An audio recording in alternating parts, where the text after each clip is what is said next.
Aujourd'hui, on va parler du nouveau grand badge de 2K19, le Takeover Boost. Je vais pas l'appeler comme ça, je vais l'appeler grand badge 2K19, comme ça tu me comprends bien comme il faut.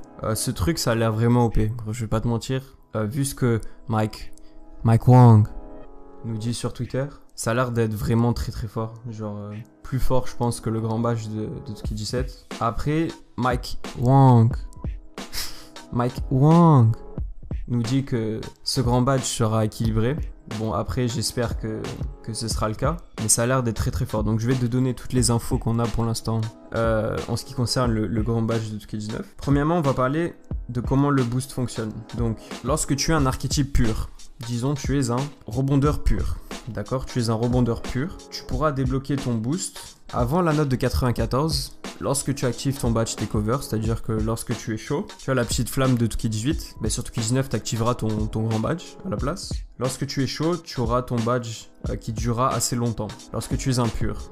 Après 94, tu le garderas encore plus longtemps. Un archétype pur, lorsqu'il dépasse 94, essentiellement l'archétype qui pourra garder son grand badge le plus longtemps activé lorsqu'il l'active. Un archétype double, disons tu es rebondeur-tireur, ton grand badge ne restera pas aussi longtemps qu'un archétype pur après 94. Il restera un peu moins longtemps, mais sache que malgré tout, plus la note de ton joueur est haute, plus ton badge restera longtemps quand il sera activé. Maintenant, l'avantage de l'archétype double, c'est que lorsque tu passes 94 de général, tu activeras, dans l'exemple du rebondeur-tireur, tu activeras non seulement les bonus du rebondeur, mais aussi les bonus du tireur. Lorsque tu activeras ton badge takeover, c'est-à-dire que je vais pas donner l'exemple du rebondeur tireur, je vais dire rebondeur protecteur de la raquette. Ça veut dire que lorsque tu dépasses 94 de général et que tu actives ton takeover, tu auras les bonus du rebondeur, donc la cible, j'en parlerai juste après, mais aussi la faculté d'annuler le truc de ton adversaire. Donc tu auras les deux en même temps si tu veux. Donc ça c'est très très fort mec. Par exemple, je dis de la merde, hein, mais un meneur sharp, après 94, il pourra non seulement te faire tomber, mais il aura aussi les bonus de tir du grand badge. Donc il pourra faire les animations de verre, il pourra faire tous les autres trucs. On n'a pas vraiment d'informations en ce qui concerne le grand badge des Sharp, mais tu vois le délire en gros. Donc commençons à parler du rebondeur. Donc le rebondeur, son bonus du grand badge, lorsqu'un coéquipier tire et qu'il rate, au moment où le coéquipier lâche la balle pour tirer, le rebondeur sait déjà où la balle va atterrir après le rebond du panier mon gars. C'est-à-dire que lorsqu'un rebondeur aura le grand badge activé, que toi tu l'as pas, et que toi t'es pas un rebondeur avec le grand badge activé, gros, il saura déjà où la balle va aller après le shoot raté. Donc en gros, le gars il prendra tous les rebonds, tu vois. Ça c'est un bonus qui est franchement grave fort mon gars. Maintenant pour les playmakers, donc les dribbleurs, le bonus takeover du playmaker. Donc si tu es un tireur d'élite primaire et playmaker secondaire, après 94 tu pourras avoir ces boosts, ou ce boost. Si tu es un playmaker primaire tireur d'élite secondaire, avant 94, tu pourras avoir le bonus du playmaker. Donc le playmaker sera le seul archétype qui sera capable de faire tomber un défenseur après un briseur de cheville. Mais quand je dis faire tomber, c'est vraiment le faire tomber, genre par terre. Et lorsque le playmaker fait tomber quelqu'un, ou fait un briseur de cheville, s'il shoot juste après, il a un bonus au shoot. Ou s'il fait une passe juste après, la possibilité que le coéquipier qui reçoit la passe marque le panier s'il shoot directement est amélioré. Donc en gros, si tu veux, lorsque tu fais un briseur de cheville et que tu tires juste après, tu as un bonus. Et si disons tu fais un briseur de cheville et que tu passes la balle, bah ton altruiste il est boosté en gros. En ce qui concerne les tireurs d'élite, donc si tu as tireur d'élite dans ton archétype, en primaire avant 94, donc tout le long en gros. Si tu as tireur d'élite en secondaire, tu pourras bénéficier de ça uniquement après 94. Donc le tireur d'élite cette année ne pourra tirer de manière relativement efficace que lorsqu'il a son grand badge activé.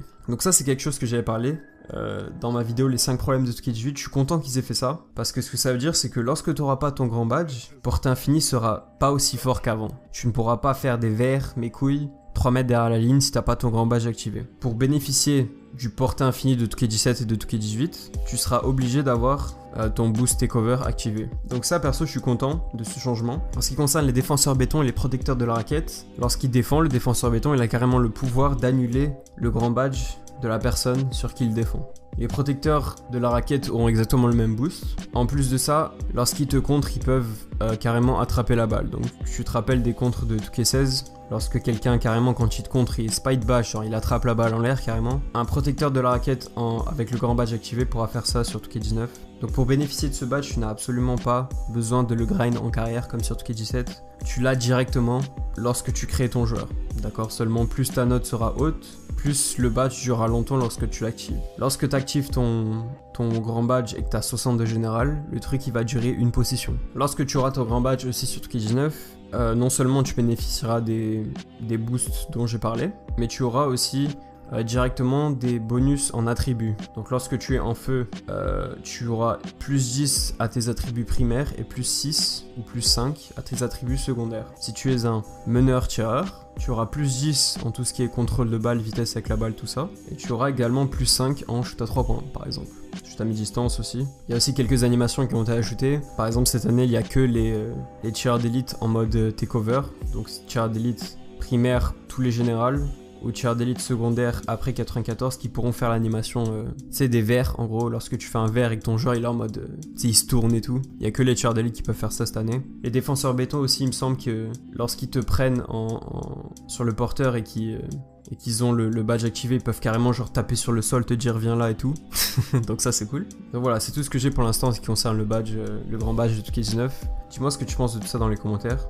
Pour moi, ça a l'air d'être fort, gros. Ça a l'air d'être vraiment fort.